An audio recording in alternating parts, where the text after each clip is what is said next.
What's up, YouTube? It's just Brandy, and let's talk Braxton Family Values. So, last night's episode of Braxton Family Values, it was Trina's birthday. So, the sisters got together at Tamar's apartment where she was cooking crab legs. She cooks all the time. She is always doing like Instagram lives when she's cooking. And so everybody comes over. They decide that they're going to throw Trina a birthday party since everybody is getting along. So Tony and Tamar, since they have this bet where is Trina already secretly married or not, they decide, to start asking some probing questions to try to figure out, if Trina's married. So she was letting them know that she went to, I think, St. Louis to meet the mother and the aunt, and that he asked them if they would be okay with him marrying her, and they said that would be fine. And so they was like, oh, and they were like, well, what does his kids call you, and what do you call his kids? And they like, oh, they call me Trina. I don't call them anything. But she had posted on Instagram where she said, my stepson, happy birthday to my stepson, or whatever. So, they already had knew this information, but they didn't say nothing. So, meanwhile, like last week I was saying, Tawanda has been dating this guy and nobody knows who it is. And the sisters are saying they don't know who it is. So, Tamar goes to a spy store to try to see if she can get, some spy stuff to be able to figure out who Tawanda is dating. So, while she's talking to the little store clerk at the spy store, she trying to sell her GPS and stuff that she could put on her car. She like, we know his name start with an S, and the family's supposed to know him. And so she was like, well, why don't you start going through the people that you know? So Tamar, why this had never dawned on her, and the little girl had to tell her it's crazy, but Tamar goes through her phone and she starts looking, and she comes across this guy Sean, who was a producer and a writer for the group, the Braxtons, when it was Trina, Tamar, and Tawanda, because Tracy couldn't be in the group because she was pregnant.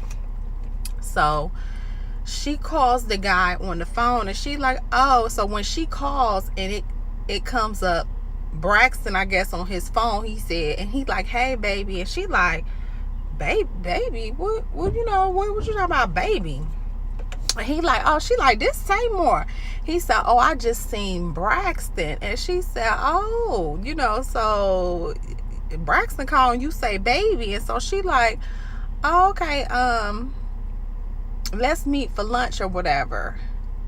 And so he like, oh, okay, that's cool. She like, yeah, I think this the one, because back in the day they had like a vibe, it was like a little something between them that everybody could feel.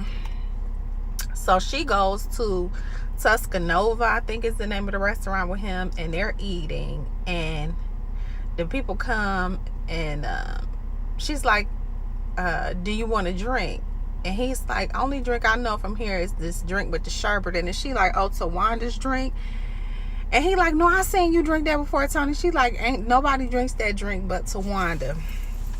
So then she like, oh, so you been to this restaurant before? And he like, yeah, once or twice. And she said, well, who you been here with? He talking about Tony, Trina, and Tawanda was there too. Now, mind you, none of the sisters know, who this guy is or whatever. So then Tawanda calls on the phone, and she like, oh, I'm just sitting here having lunch. She like, you having lunch with Sean? Why you having lunch with Sean? Why you having lunch with Sean? She like, I'm having lunch with Sean. I can't have lunch with Sean. Like, so basically they knew that the cat was out of the bag, because Tamar like, look, are you dating my sister? Like, I ain't gonna tell nobody, I promise. Just tell me. I could just tell me. So Tawanda then does confirm. She gets the other sisters together, Tony, Tracy, and Trina, and she tells them who she's dating. She's like, because basically now Tamar done found out, so I better tell them before she tells them. So we finally found out a year after the fact, who Tawanda is dating. I think he's a nice looking guy for her. They say he's really nice. You know, they've known him since they were very young, and probably like 19, early 20s.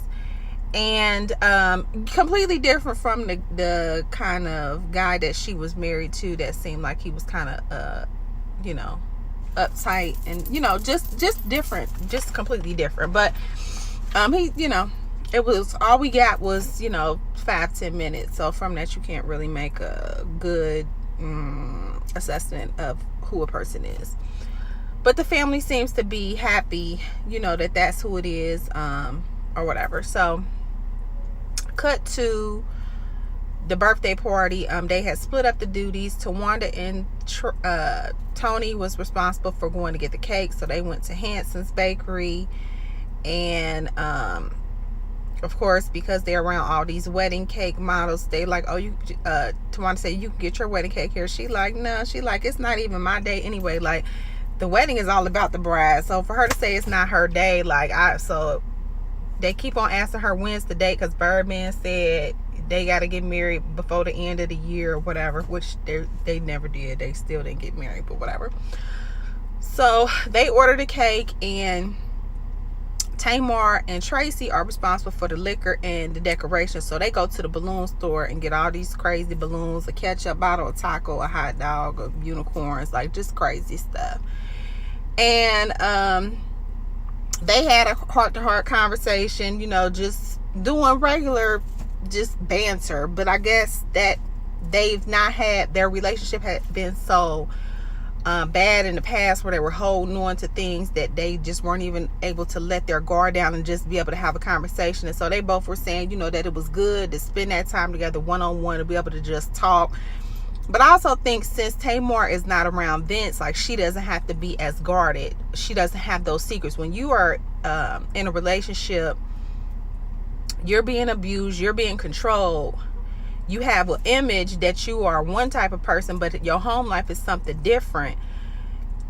You don't want people asking questions and having conversations, because you don't want that to come out. So even though, you know, Tamar was Tamar boom bop pop and Tamar's and all that back then, she could be who she wanted to portray on camera. When that camera was in front of her, or Vince was sitting next to her, they could control that situation. But your sisters, they know you, so they could see through the facade. So I also think that had a lot to do with the issue that they was having with their sisterhood.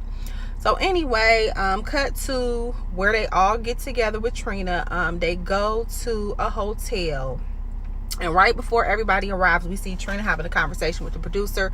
We know at this time that her ex-husband, Gabe Solis, is deceased.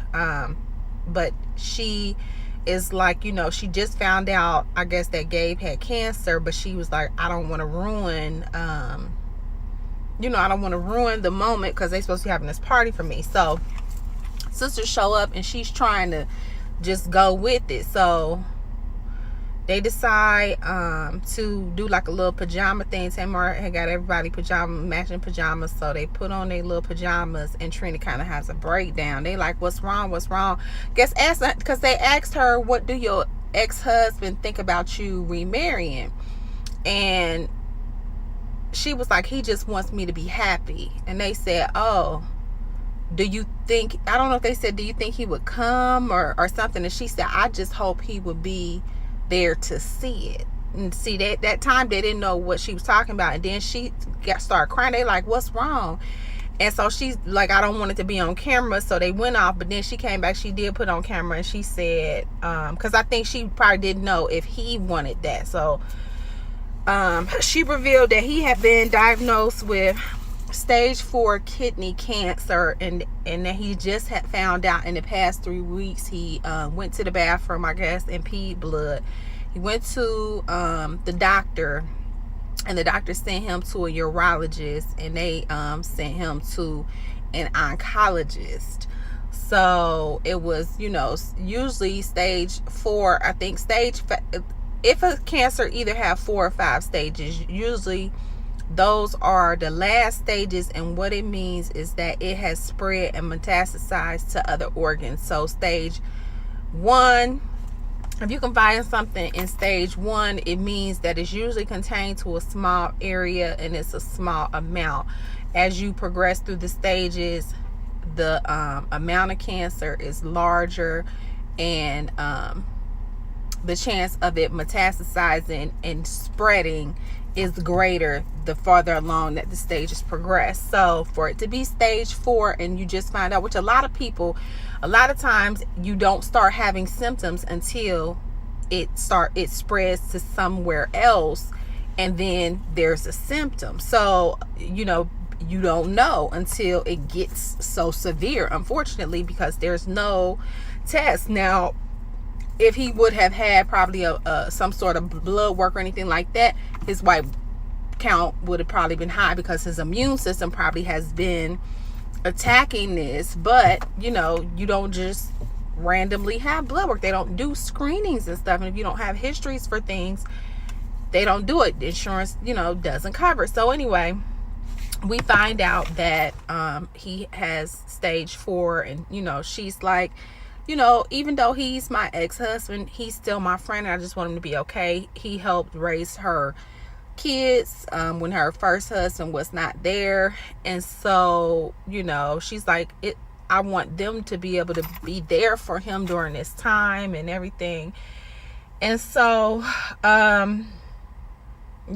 unfortunately at this time we know that it did not work out well for him, and they said that he was a very healthy person. He always ate healthy. He lived a healthy lifestyle. So it wasn't because of that. Who knows the why or whatever.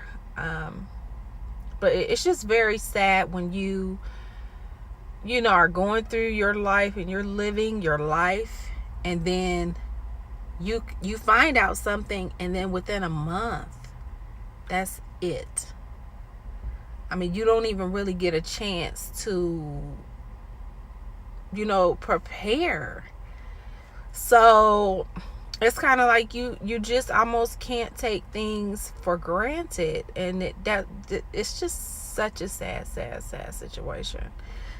So anyway, that was that episode. It ended on a very sad note. I don't know when they pick back up. I don't know if they're going to kind of fast forward to his untimely demise, or if they're going to do that later in the season. I don't know. They did surprise Trina with her boyfriend Vaughn. They thought he was going to propose, but he did not. So anyway, that's this episode of Braxton Family Values. Very entertaining. I'll see you next week for my next